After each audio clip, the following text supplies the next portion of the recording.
Hello friends, welcome to another video.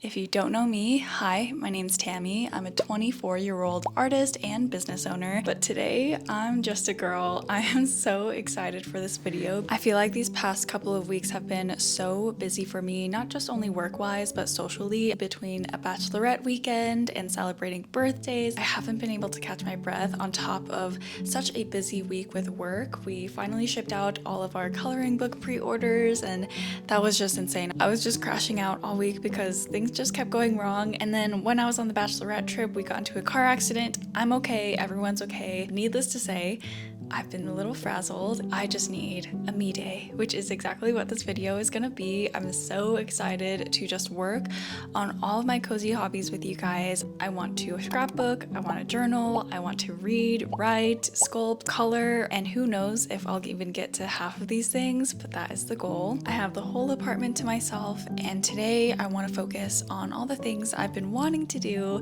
but never found the time to. If you have any projects or crafts that you've been wanting to work on, this is that time for you as well. Let's keep each other company, romanticize a day, just crafting and doing cozy things. I got my iced coffee, Winnie's taking her nap. Let's get to it. For our first activity today, let's actually head into the living room. So I started attending a book club, like I'm actively reading books again. So I think this is the perfect time to do something I've been wanting to do for a while, which is redecorate my e-reader. Right now there's just a ton of old stickers on it. They're kind of peeling off around the edges. So I just want to give her a good refresh. So here are the materials. I got a new clear case. This one's actually MagSafe, so I can attach my grips like that and take them off and change them. And to further help me with this project, I have these guys. This portion of the video is sponsored by Canon, which I'm so excited about, and this is the Canon IV2 mini printer. This little gadget is so perfect for anyone crafty or sentimental. It prints out these little 2x3 photos, but they're also stickers because the back is completely sticky. So you don't have to deal with glue or tape. All you have to do is peel and stick onto any project, and these little prints are also tear and water resistant. The Canon IV2 also doesn't use any ink. It uses a technology called zinc, which stands for zero ink. The magic is all in the photo paper itself, so that's one less thing to worry about. They even have photo paper that's already cut into circle stickers or labels, so this really isn't just a photo printer, it's a sticker maker, it's a label maker. The app itself is also super fun to use. You can add text, frames, filters, so without further ado, let's start decorating.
Alright you guys, here is the finished little design. I just used a random page from an old book I had, and I've been really into initials lately, like monograms. So I just took some of my favorite photos that I took myself, and in the Canon mini print app, I just added a little T and a D for Tammy Dinh. And then I printed photos of my sculptures, and I cut them out into little character stickers, and I think it turned out so cute. So now for the moment of truth. Let's see what it looks like on my e-reader.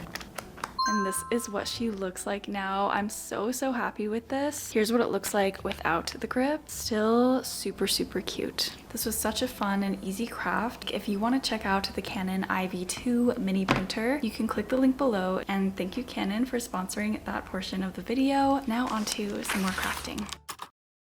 So before we head on to our next activity, I have a small ceramics haul to show you guys because I feel like I've done a poor job of documenting my ceramics journey, partially because ceramics is purely a hobby for me now. We all know I have a hard time prioritizing hobbies over my work. This is basically my second batch of cups that I've made. I have been so obsessed with this checker print pattern, so I made another one of these cups.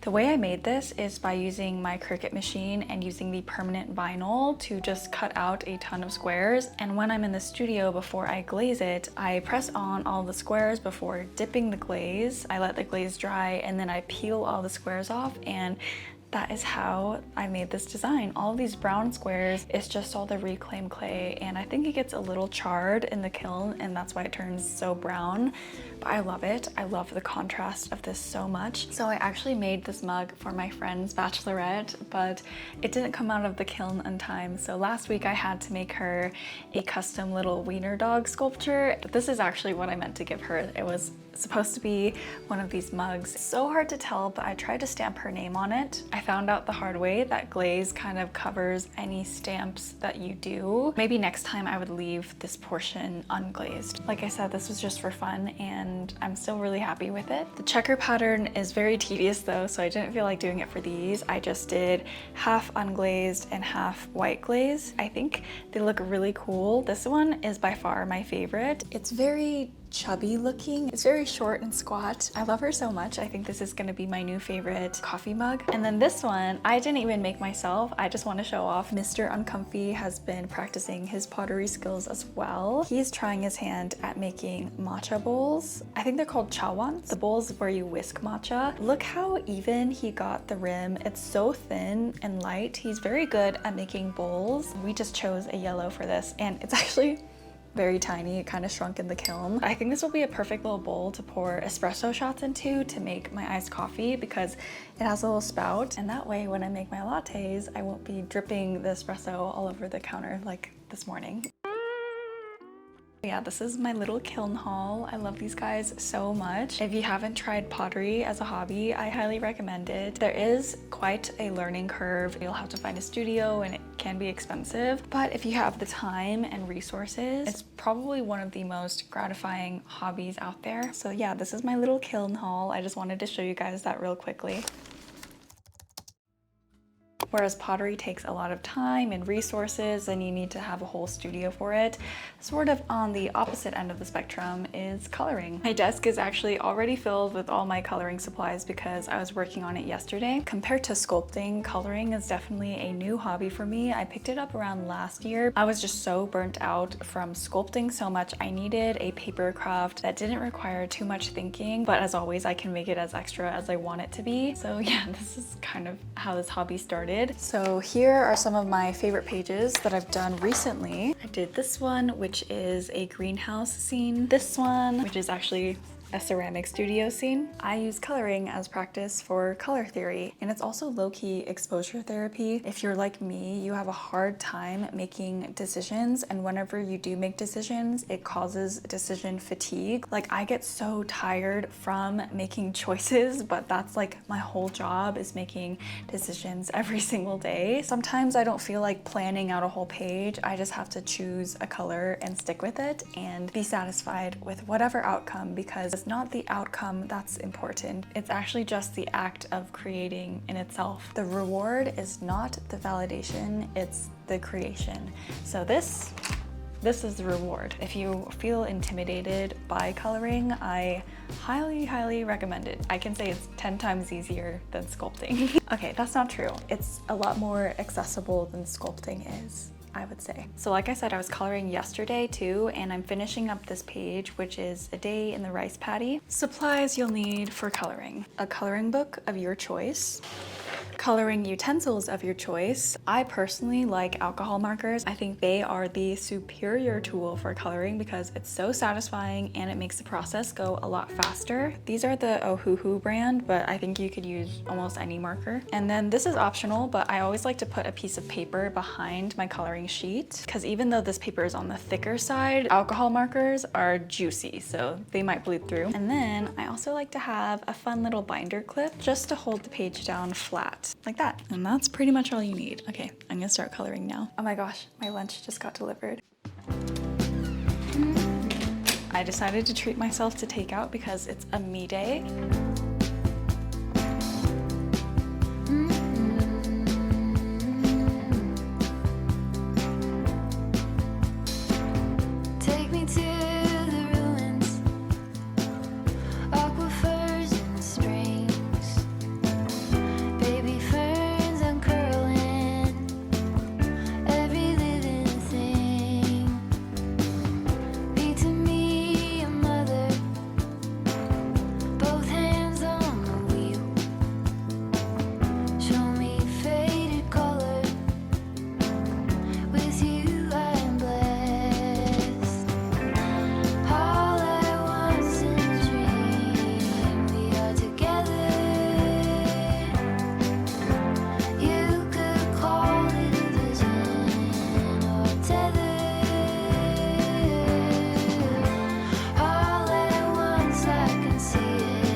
You guys, I finished the page. I think it's all right, like maybe 7 out of 10. I added a lot more details on the rocks. This time was interesting because usually I play around with adding highlights with the paint pen. Like this page was just all highlights, but this time I actually played around with adding shadows. So as you can see, I added shadows to like all the rocks and like even the bridge into the water. So maybe next time I'll try a combination of both. I was trying to go for a golden hour vibe with the yellow, but I don't think it translated that well. It kind of just looks like dead grass. That's okay, I took a risk, and that's what I'm practicing, is taking tiny risks. Overall, I still had a good time. Wait, I just had an out-of-body experience looking at my desk. I have 1, 2, 3 lamps on one desk. Okay, it's because this one is the canvas lamp that allows me to film like top-down shots. This one is my focus lamp. When I turn it on, it looks like sunlight. And then this one over here is just a normal desk lamp. Let's go for a walk.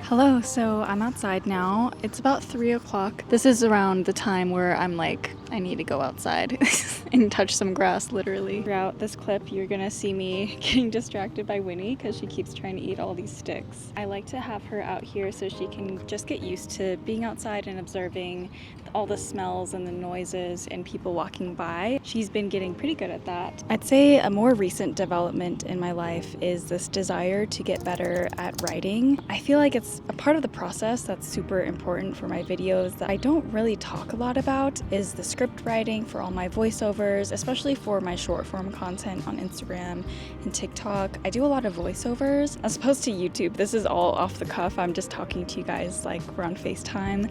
But for some reason on short form content, I'm way less comfortable there than I am on YouTube.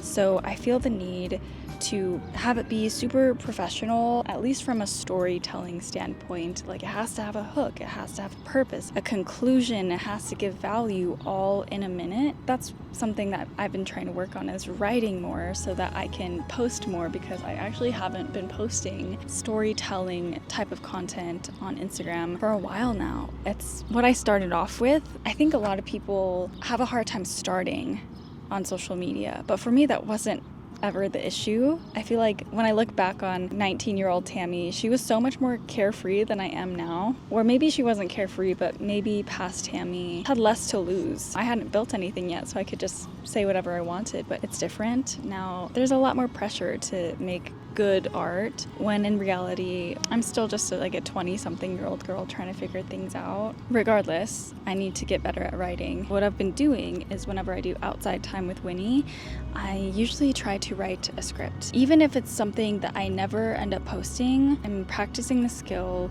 of writing about my life, writing past memories and experiences, sort of siphoning out big lessons or big themes from my life. Most of these scripts are related to my small business. Most of these I haven't even posted. I think it's okay to write things and to have them never see the light of day. So oddly enough, that's kind of the point of writing, whether you're writing in a diary or a journal or scripts for pretend videos. I think it's a good thing to start, even if they don't end up getting published. I actually got this idea from my friend Coy. One time we were talking about how he sometimes films whole videos just for fun. Like, he'll never even post them. And I was sitting in his car like, I could never do that. Most of my videos need to be posted because they have sponsors or because I'm on a posting schedule. But Coy, he just sometimes makes things for the fun of it, and thought that was the coolest thing ever. So that's what I'm doing now. I just use my notes app on my phone because it's so portable. I'm not gonna take my whole laptop out here to the park, especially when it's like 100 degrees outside. Eventually, I want to find a cute little typewriter or something like that. But honestly, for now, my phone is more than adequate.